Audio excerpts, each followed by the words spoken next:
inclusive acabou de sair, o índice de preços ao consumidor dos Estados Unidos, o CPI, teve uma alta de 0,1% no mês de maio na comparação com abril, de acordo com os dados divulgados agora há pouco pelo Departamento do Trabalho dos Estados Unidos. Esse resultado veio levemente abaixo das expectativas do mercado, que esperava uma alta de 0,2% no período.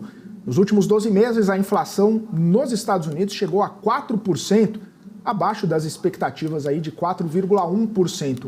O índice de moradia foi o que mais contribuiu para o aumento mensal entre todos os itens, seguido por um aumento no índice de carros e caminhões usados. Inclusive, Paula, a gente estava monitorando desde cedo, né, toda essa expectativa em relação ao CPI americano, um dado bastante importante, justamente porque amanhã a gente vai ter a reunião do Federal Reserve definindo, né, a taxa de juros por lá.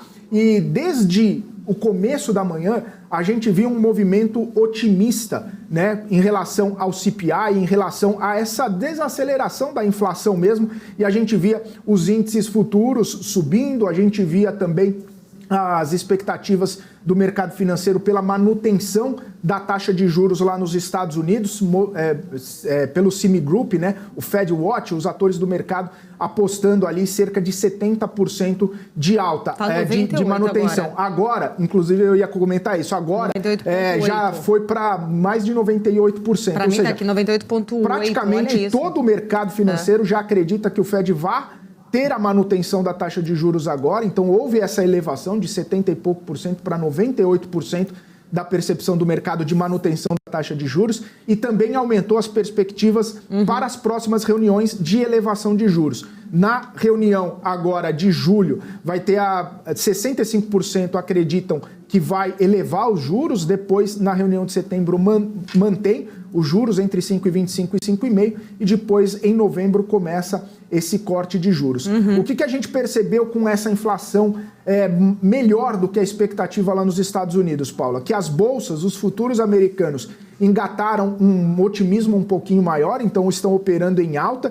Dow Jones sobe 0,2%, o S&P sobe 0,4% e a Nasdaq sobe 0,8%, refletindo também, pelo menos aqui no Brasil, a gente vê um dólar, né, se desvalorizando em relação ao real, ou seja, o real se valorizando em relação ao dólar, que já bate 4,85%, numa queda de 0,2%. E os juros futuros aqui no Brasil também, a curva de juros está numa ligeira queda também, viu, Paula? Tanto os DIs mais curtos quanto os DIs mais longos também estão numa trajetória de baixa, principalmente com essa melhora no ambiente, né, inflacionário lá nos Estados Unidos. O futuro brasileiro, né, o índice futuro brasileiro sobe 0,14 depois de ter subido bastante ali um pouquinho antes da divulgação, né, da inflação lá nos Estados Unidos.